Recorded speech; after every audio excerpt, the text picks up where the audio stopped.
Hello everyone, welcome to the Yellow Couch. Today I have another special guest with me.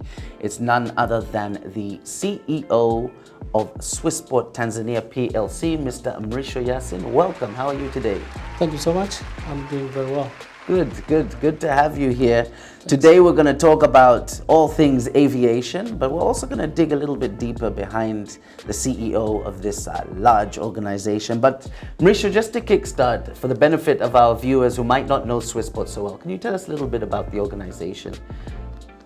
Yeah, Swissport Tanzania started operating in Tanzania 36 years ago. Wow. Basically, it has been transforming. Initially, it was known as Dahako. At that particular time, the government of Tanzania decided to have a ground handling company in Tanzania. And Dahako was established, basically owned by the government by 51%, and the remaining 49% was owned by foreign shareholders. So Dahako operated up until year 2000, when the government started to establish the liberalization policy in Tanzania. And that's the time Swissport, as a multinational organization providing ground handling services to a number of stations, decided to acquire part of Dahako. So that was in 2000. Swissport International acquired 51% of the shares of the then Dahako, which now is Swissport Tanzania. And 49% remained to be owned by Air Tanzania, by the government then through Air Tanzania. Up until 2003, the government of Tanzania, during the second phase of liberalization, decided to float the remaining 49% shares to Dar es Salaam, into Dar es Salaam Stock Exchange. And at that particular time, the ownership of the company changed, that Swissport International remained to own 51% of the shares, and the 49% are now floated in the stock exchange. So various individuals and companies are owning the company through stock exchange, Dar es Salaam Stock Exchange. Wow, I didn't know you had 36 years of history in the country. No, we have actually. We started operating in 1985 in Tanzania, so we have been long enough in the country. And of course, we're one of the very few early listed companies in the Dar es Salaam Stock Exchange. So we are one of the senior companies as well in the stock exchange. Okay, exactly. And you must have been through a number of different airports, as we call it, and now we have the amazing Terminal 3. What's it like being one of the key suppliers within our new airport? Definitely, Terminal 3 is a game changer, I must say, in our industry, because we struggled a lot. We had a lot of challenges then when we operated at Terminal 2. At some point, I think the terminal was small, congested. The level of service we were providing was not well accepted by many who were actually using the airport. But now with Terminal 3, it has brought a massive change in terms of, first the look of the airport, of the terminal is fantastic. The level of services offered there, whether with Swissport or Airport Authority or any other person providing service at Terminal 3, is really super. And of course, to us, it has brought a lot of efficiency in the way we do things. And of course, in terms of the quality of service we are providing to the travelers, that has brought a massive change to it. Okay. Exactly. And you mentioned, so Swissport does ground handling. So can you expand a little bit? What is ground handling? Are you carrying suitcases all day or what's happening? Yes, indeed. Obviously, our job was really funny. Normally, I tend to tell people, when you go to the bus stand, basically you find people there calling to jump into the bus, you have your ticket and everything. In airline industry, what has been done, or in the aviation industry, what has been done is to make everything systematic. So from the handling of passenger, handling of baggages, and handling of cargo. And of course, cleaning of aircraft. So this is basically what Swissport does. So basically, what we do in terms of, in general, we call it ground handling. But what we do is we provide passenger handling services. So we receive passengers when they're coming. Okay. When they're arriving, we receive passengers when they're traveling out of a particular airport. We receive baggages. So passenger handling includes taking care of the baggages as well. I mean, obviously different people fly with their suitcase and the like, so we're taking care of that. We make sure that passengers do board the aircraft comfortably, because otherwise you can't let everyone go wherever they want to go. There are safety and security issues to be looked upon. So we actually do that. So that's in the side of passenger handling. The other side that we do what we call ramp services. Okay. Ramp service is basically quite an interesting one, because this is where we provide a number of services to the aircraft and a number of equipment to the aircraft. You know, normally I prefer to set an example. You know, you see cars reverse, but probably you haven't seen an aircraft reversing. It's not that aircraft or an airplane cannot reverse, Really? but indeed it is something. If it happens here, I'm told the noise, I haven't seen actually myself aircraft reversing, but I'm told the noise that it can cause, it will be a disaster. Okay. So we provide equipment such as pushback. Obviously when it parks, we have to push it back, Yeah. to turn it, to allow it to move forward and not to reverse. So is that what those small cars are doing, that are hanging around the wheels there, that are pushing it back and turning it? Exactly. Those are the ones. But we also provide things like GPU. GPU is like a generator. Sometimes, you know, aircraft cannot start by itself. Okay. Because the APU is not working. And for us, we have to provide generators to help aircraft to start. So we provide GPU, we provide equipment code, a number of equipment we provide to the airline. Okay. To the aircraft. So this sounds all technical, if I can say. All technical. Yeah. And in addition to that, the last one is cargo handling. Obviously, the way we handle passengers, we do also cargo in the same way. Okay. So we have to handle all the incoming cargo and outgoing cargo.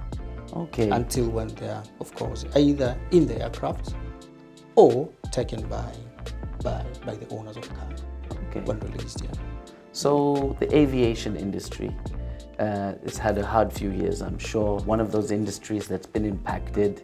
How have you sort of handled this big change in the economy, especially for tourism? I'm sure it must have affected your business. No, definitely. As we all know, COVID-19 unprecedented, and we all faced unprecedented time. And of course, as you said, I think the aviation industry was significantly impacted.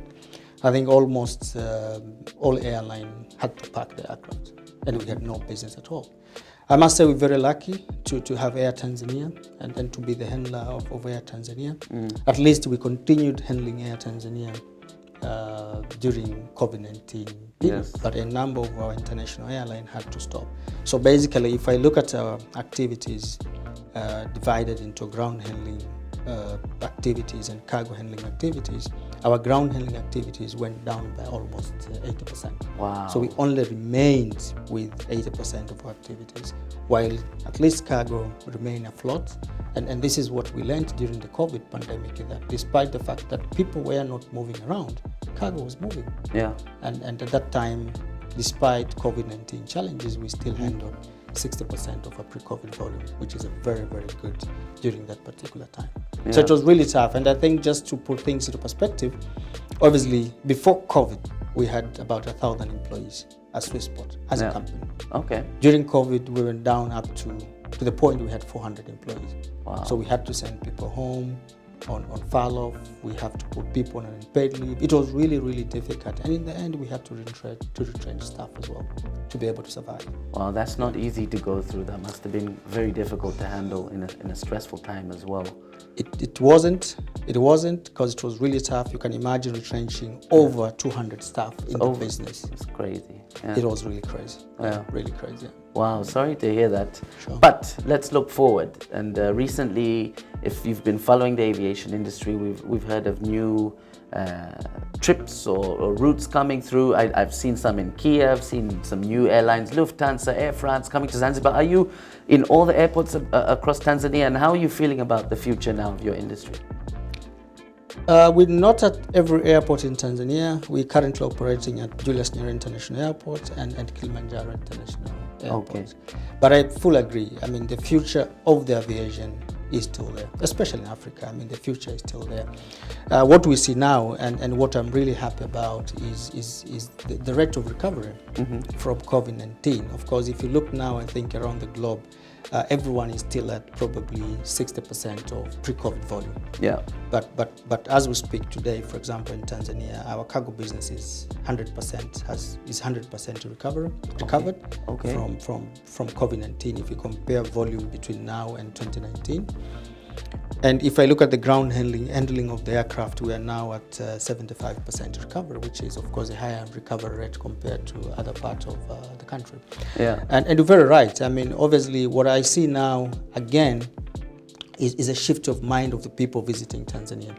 Obviously, many years, I think we have many of business travelers, but now we have many of leisure travelers in the country. Yeah. And that's why you see a number of new operations actually established in Zambia and in Zanzibar and Kilimanjaro. So we have, for example, Edelweiss, we have Lufthansa Group have brought a number of carriers operating to Zanzibar and Kilimanjaro. So the future of the aviation in Tanzania is really fantastic. But also we shouldn't forget, I mean, our national carrier, Air Tanzania, is also expanding. I mean, recently they received new aircrafts, Airbus 220, basically 2 of them were received in Zanzibar. And of course, with that, we should expect further growth, of course, internal flying, plus also international flights as well. And they must be a very close partner. I think you mentioned at the beginning that they have some shareholding in Swissport, or they were operating Swissport through ATC. Is that correct? No, indeed. In the past, they used to have shareholding. Now they don't have. But we are also very lucky to be service provider to them. So we're actually handling them in Dar es Salaam and then in Kilimanjaro. So we're still very close partners with Air Tanzania. Nice. And I'm sure they enjoy the service we're providing. Fantastic. Exactly. So aviation, you've got to be passionate about it to be in the industry. Where did your passion for aviation come from? When did you know you want to be in this industry? Actually, I didn't plan to be in aviation. But they're saying once you get there, you can't get out. Really? Once you start smelling the kerosene, you can't get out. So finally, I'm there, and I'm there now for about 12 years. Yeah. But certainly, you know, I joined Swissport in the first place in 2005 as a chief internal auditor. Yeah. With the company. I worked for a year and a half. I was not really pleased, and then I resigned. I joined back the profession because, as I said before, I started my career with the Big Four. So when I resigned, I went back to the Big Four. But a couple of years later, I rejoined Swissport as Chief Financial Officer for Swissport Tanzania. And I found myself being there until today, and that was 2010. So from 2010 until today, I'm still with Swissport. As I said, I'm smelling the kerosene every single day. So it seemed that I can't actually come out of the kerosene. Stuck. I'm stuck. But a happy accident, I'm sure. No, I'm really, I'm not regretting to be there, and I'm really enjoying every single moment that I go through with the company. So I wanted to touch on something. You mentioned that you've come from an audit background, and there are actually a lot of people coming from an audit background who aspire to either go from audit to become a chief finance, or to go into finance, or auditors who aspire to become a CEO. Maybe you can share some tips on how you managed to do that transition. No, I think importantly is to stay on top of your thinking and to be able to demonstrate your leadership. This is very much important if you really want to grow from one level to the other. I mean, obviously, me too. I mean, from the audit, I find myself as a CFO of Swissport Tanzania. But you see, as a CFO, you are really involved in a number of strategic thinking and decision. And that's where you need to really prove that you can be a strategic person within the business. And I think that's very, very important to be able to prove to people that you can really lead and be strategic in what you're doing. And I guess this is what everyone needs to demonstrate to be able to get to the top position. Okay, so I guess what you're saying is beyond just your functional expertise, you were looking at your leadership skills, your strategic skills as well. Exactly. So speaking of leadership, maybe you can talk to us a little bit more about your journey of being a leader. Someone asked me a very difficult question yesterday, and I want to ask it to you. They said, why should anyone be led by you? No, I mean, leadership is such a wide topic, all as I say, and you can't really tell.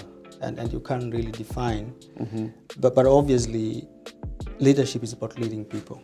It's about leading people. And when I look back myself, when I started my career back in 2001, obviously I could see myself as a leader from day one.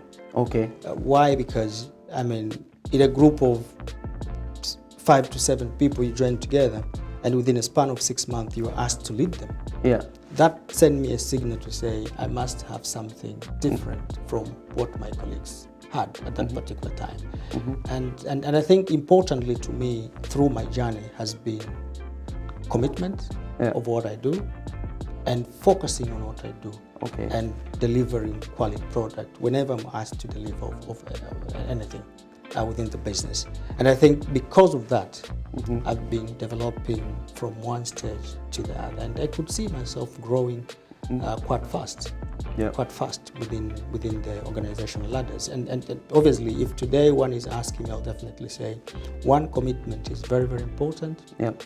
You need to stay focused on what you do, and you must make sure that you deliver to the expectation of the people who are asking you to deliver for them. Then you'll get where you want to be in terms of the leadership. So you've got 10 plus years now of solid leadership at executive level. For some of us who have just kicked off our leadership journeys, does leadership get easier as time passes by? Or does it, because personally I find it one of the hardest parts of my role. So what's it like after you've hit 10, 15 years being a strong leader in a large organization? Do things become smooth sailing? It depends. It's more of a situation, I must say. The situation you find yourself and you find leadership is rather easy. I'll set an example. I mean, you are asked to lead an organization which is performing very well. Revenue is flowing. Profit is there. What else do you think? Because as a leader, you have to deliver a top line, you have to deliver profitability. At times, you find yourself in a situation where things are really not moving. Top line is not growing. Your bottom line is stuck and probably moving from making profit to making losses. There, I really find it quite difficult. Set example of myself. When I joined Swissport as a CFO in 2010, we were in monopoly. The company was in monopoly. Every year, our top line was increasing, our profitability was increasing. Just an easy story to tell. And every time we used to engage with the shareholders or with the board, you get no questions from the shareholders and from the board. Things are really green. Tick, tick, tick, tick. You're okay. Happy days. Happy days. But from 2016, when I became the CEO now, I think things changed. Obviously, monopoly ended in 2016. We had competition. Business environment changed. Our top line is no more increasing. Our top line is actually shrinking a bit. Our bottom line is also shrinking a bit. And we have to think and how take some of the tough, difficult decisions to make sure that the business is actually moving the way it should. There, you actually think leadership is really a burden. And I must say, for the past 5 years, I've been working like crazy. And I could see leadership is a burden. But also, you get a joy because, as we say, leadership is about leading people. Leadership is about getting things done. So you get joy despite all these difficulties. You see yourself moving, you see yourself achieving the targets, and this is where you feel like, wow, I enjoy as a leader. It makes all that commitment worth it. Exactly. So, what's next for you? What do a CEO aspire to be? Where, a lot of people are looking up at that CEO role and going, I am aspiring to be a CEO. So what's next for Mrisho Yassin in 5-10 years? I think obviously when you get to the CEO level, you're at the helm of the organization. So the decision here is either you hang on or you move to a big organization, or you think what kind of legacy you can actually leave behind. And for me, looking at my career path, I think for now I'm only thinking of the legacy that I can leave behind.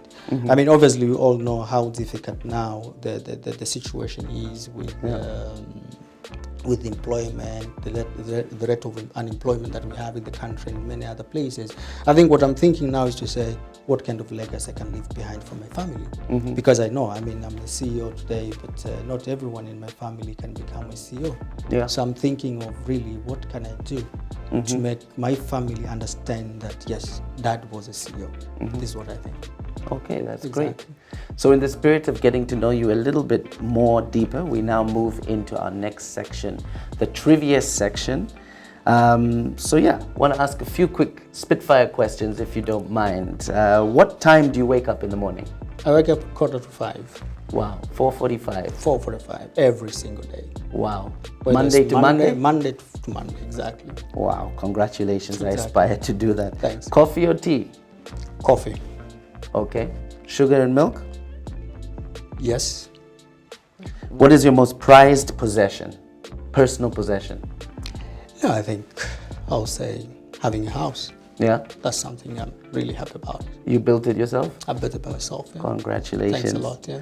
And what has been, or who has been the greatest influence on you and why? My dad. Why? Obviously, because he was such a straightforward person, committed to what he used to do. And one thing I like, I mean, he was a civil servant. And what I observed when I was growing up, he was like sent to the organization, which were actually struggling, and he was turning them around. Okay. So I was really inspired by that, by actually saying, maybe that's something good to do. Okay. And to have in mind. And I'm really happy now. I think when you look at Swissport now, the struggle that we have gone and the steps that we have taken to make it where it is today, I'm really happy, and I think I'm following that. It's all nice when you make it through the fight in the end. As we round up, I'd like to give you the opportunity to give a final word to our audience today. So yeah, take it away.